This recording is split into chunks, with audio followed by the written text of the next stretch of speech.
All right, Manosfield, I like to talk about politics. So shall we discuss the latest, in fact, little indiscretion on the part of the UK civil service?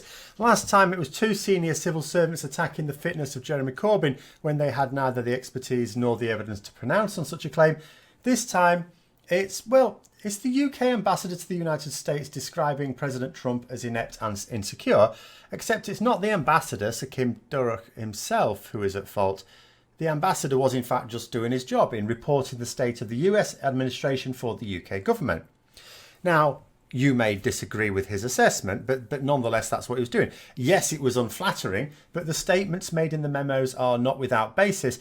And even if people felt that they were still harsh, it's the ambassador's considered view that was intended only for the eyes of, say, UK ministers and senior officials.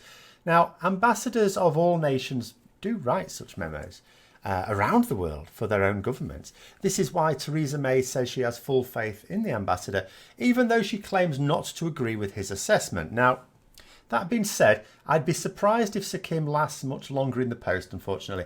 Donald Trump has extremely thin skin, of course, for someone who doesn't mind throwing insults around himself as freely as he does.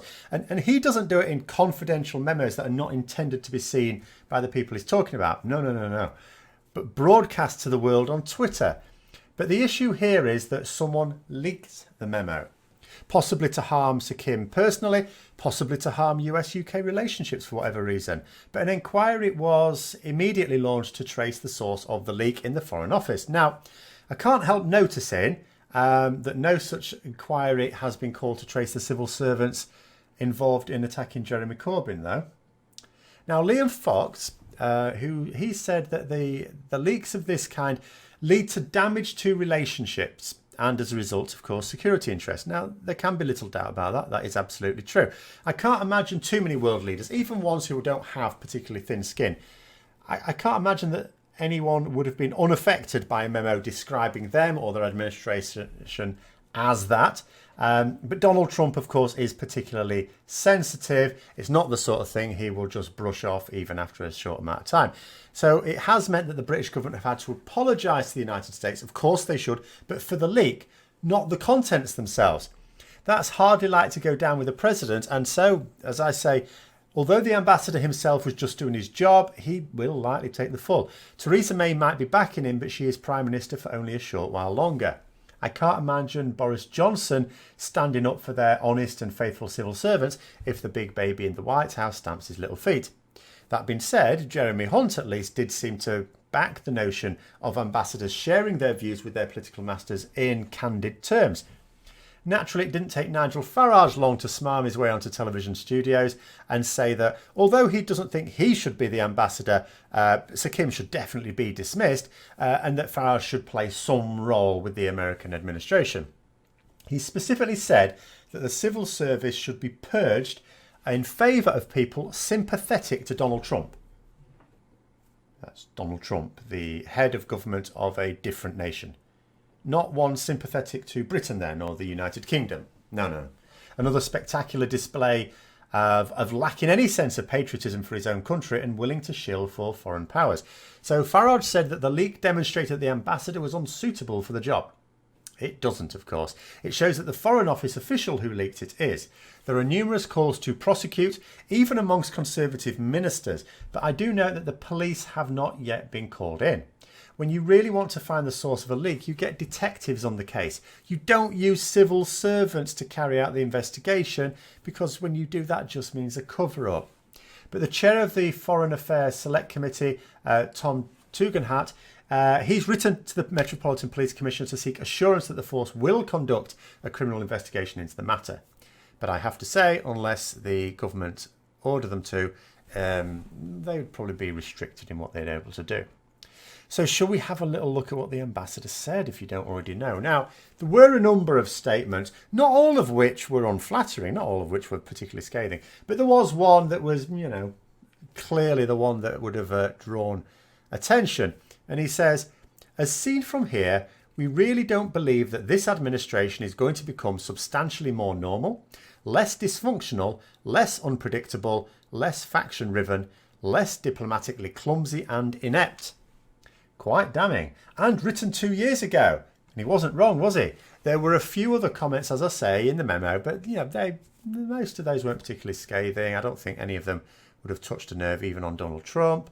Some of them not really pronouncing on the competence of his administration at all. Now, it could be argued that he could have expressed those points in much less harsh language and still got the same point across. And that is true. But it was not supposed to be seen by the American administration.